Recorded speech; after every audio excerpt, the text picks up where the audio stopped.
So, on to the news, and I guess just game news since we got the other stuff out of the way.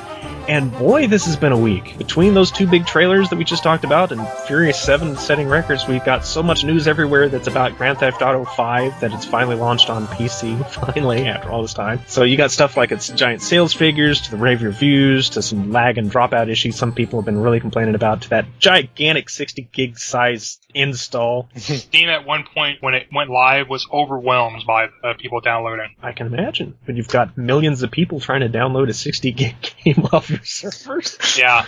Oh, and then there's that team that cracked through Rockstar's safeguards to open up the doors for modders to tweak and create, just like they did for Grand Theft Auto 4. It's not nearly as open as that, because Rockstar really went as far as they could to block people from modding it, which is kind of strange. The modding community is one of the reasons some of those games stay around as long as they have. San Andreas is still a huge game on PC because of the modding community. But, you know. I bought that. Rockstar are humongous dickheads when it comes to that, always. Well, you know, when you make something, you don't want people tweaking it. We just talked about that Russian Halo game that they broke into and are trying to make their own version of it, so I can kind of get where they're coming from at the same time. But anything else that can really be said about GTA 5 has already been said over the last 2 years since its launch, so moving right along, it is a sad day for bigoted ideologues everywhere. As a German study has stated long before the recent explosions of nonsense created by the media and certain special interest groups, there were no small part responsible for the birth of revolts like Gamergate, that just like all the studies about violence in video games, it has been proven by a very extensive study that video games do not cause or perpetuate sexism.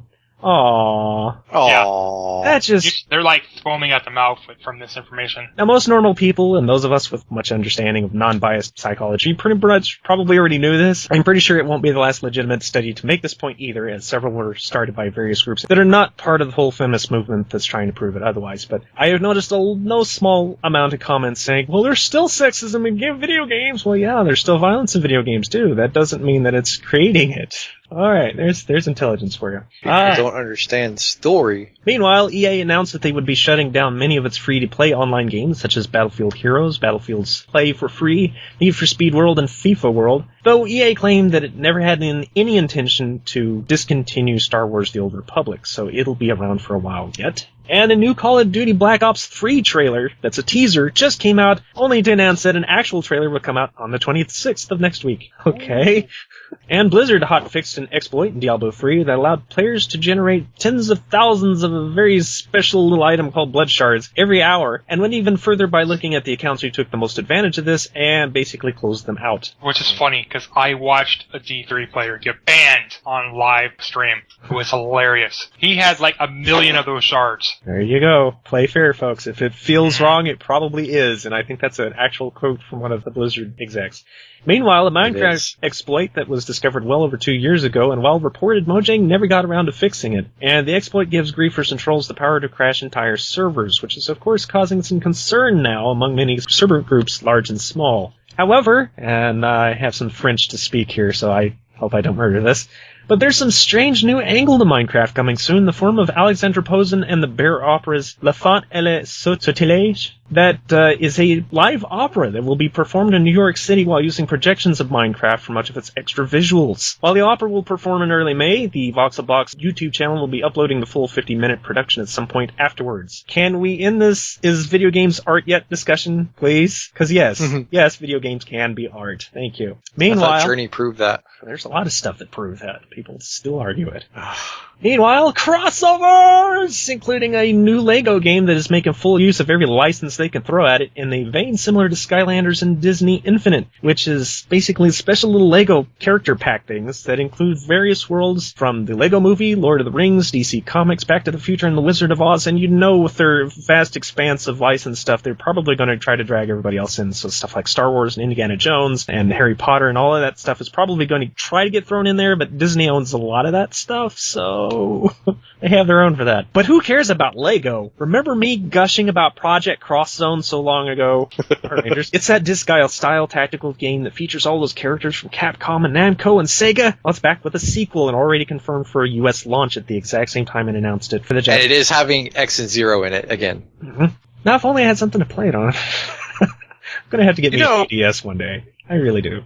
Do you find yourself interested in the 3D capability? Not really, because it made me sick playing that Zelda on that one time when you were at it. Well, You could just get a 2DS. That's what I'm thinking. Because they're cheaper anyway. That's what I have to do.